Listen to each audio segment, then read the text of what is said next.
Hello everybody, welcome to Mrs. Clementine's story time. Thanks for tuning in. We are going to continue reading Clementine, the book about this crazy girl who pulls stunts like cutting off her hair and her friend's hair. Here is an example. They are actually riding the bus together and her poor friend has, her hair cut off, as you can see, and the other one's hair is underneath the hat over there. So they're on their way to school. Today we are going to read chapter 6 and chapter 7. Okay. Thursday morning, I woke up with a spectacular full idea. I am lucky that way. Spectacular full ideas are always springing up in my brain. The secret thing I know about ideas is that once they spring into your head, you have to grab them fast, or else they get bored and bounce away. So I called Margaret and told her I had a good surprise for her, and we needed to sit in the back seat of the bus. It is unfair that sometimes even spectacular full ideas don't work out. It is also unfair that bus drivers are allowed to send you to the principal's office. It's not my fault, I explained to Principal Rice before she could say any of those "Clementine, why did yous?" Margaret has very slippery head skin. Mrs. Rice fell into her chair hard. She clapped her hands over her ears and squeezed like she wanted her brains to just jump out. Part of me wanted to see something like that, but most of me said, not today, thanks. Margaret's slippery head skin is not the problem, she said. The problem is that you tried to glue your own hair onto Margaret's head. You've been having lots of problems this week. First, you cut off Margaret's hair. Then you colored her head. Yesterday, you cut off your own hair and colored your own head. And today, this Clementine. What is going on between you and Margaret? How do you spell nitrogen? I asked Mrs. Rice. Sometimes grown-ups get distracted if you ask them school things. But Mrs. Rice just spelled nitrogen for me and went right back to the Margaret thing. Are you angry with her? No, I said. Okay, fine. I yelled it. But I didn't know I was going to yell it, and I couldn't stop my yelling voice. Here is how good of a friend I am to Margaret. I'm not even mad at her for last week at my party, even though she breathed on the M&M rocks in the back of the dump truck, which was the best part of my cake. And then she sat on my sparkle glitter paint set, which was my best present. And I said it was an accident, but I don't think so. And now she's trying to look like me, except she gets to have bracelets and I don't. And here she is yelling that. Not happy with her friend. Oh, said Principal Rice. And then she didn't say anything at all, just looked at me, which is the worst thing of all that can happen to you in the principal's office. I sat there swinging my legs back and forth like crazy for 300 hours, and then I said, "Can I be done here now?" And she said, "Okay, fine." Margaret's mother let her come over to play after school. Does this mean she's all done being mad at me? I asked. No. She just doesn't think there's anything left for you to do to my head. Besides, she says I'm 9 years old and I should be able to protect my own head. Then I told her some good news I had just thought up. I am 9 years old now, too. No, you're not. You're 8, she said. I came to your birthday last week, which I remembered. No, I explained. I was 8 at my party. 9 comes after 8, and it was after my party, so now I'm 9. That means we're the same age. That's ridiculous, yelled Margaret. I'm almost 10, and you're 8. You're not 9. She tried to flip her hair, which didn't work so well without actual hair, and her head got even redder under the scrubbed off marker. And here they are arguing.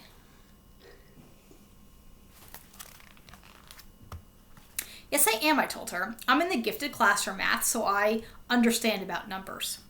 Then Margaret left and slammed my door. That Margaret, after all I've done for her, helping her fix her stupid hair. I followed her into the lobby and yelled, "You shouldn't have breathed on my cake and sat on my present, and I don't want you to look like me." But she didn't even turn around, so now I had nobody to play with for the rest of my life. but I didn't care because I was 9. Or maybe I was just after 8. Okay, fine. But being after 8 reminded me that I hadn't checked yet that day to see if I started growing a beard. So I ran into the bathroom.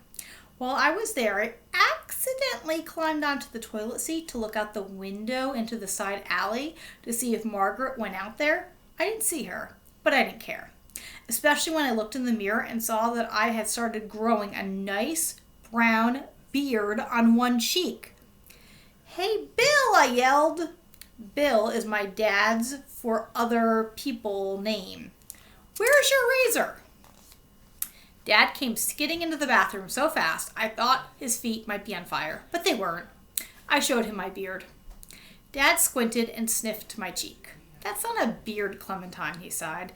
"That's chocolate frosting, and as a matter of fact, that smells exactly like the kind of chocolate frosting that your mother put on the cake she made for book club, which nobody was supposed to touch. Now, isn't that a coincidence?" Okay, fine. I wiped off the frosting, and underneath was a very mad face. "Clementine," my dad said, "you know girls don't grow beards." "What about the amazing bearded lady at the circus? What about that?" "Clementine, I've told you 100 times, you cannot grow a beard." And there they are.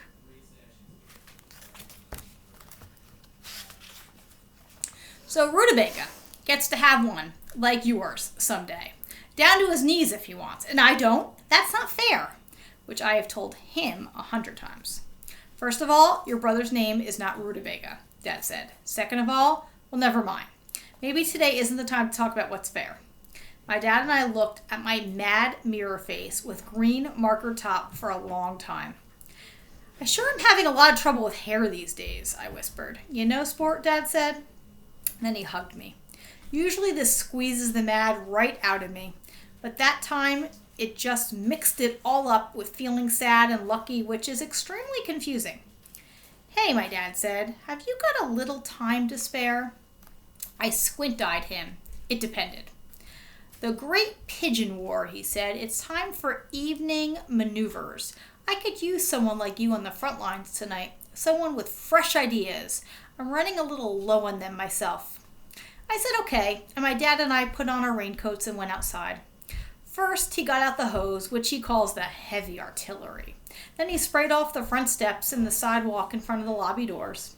Last, he pointed the hose at the pigeons covering the ledges and the windowsills, the balconies, the roofs, the front of our building. He sprayed them until they all flew away.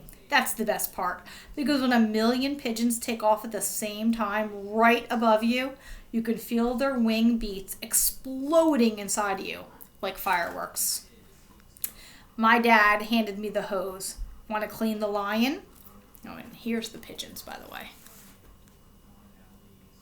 Kind of cool. And at the top is the lion. Which, of course, I did. The carved lion above the front door has really pointy teeth, but I'm not afraid of him because he's using those teeth to protect us. Plus, he's just stone. I sprayed him with the hose until he was all shiny in the streetlights. "You know, Dad," I pointed out, "it's not really the pigeons you're at war with. The pigeons aren't the enemy." "What are you talking about?" he asked. "It's my job to keep the building looking nice, especially the entrance. You've seen what those pigeons do." "Exactly," I said. "The pigeons are fine. It's their mess you hate." "Well, okay, that's true," my dad said. "I'm actually at war with pigeon splat." "You got any ideas how to get rid of the pigeon splat without getting rid of the pigeons?"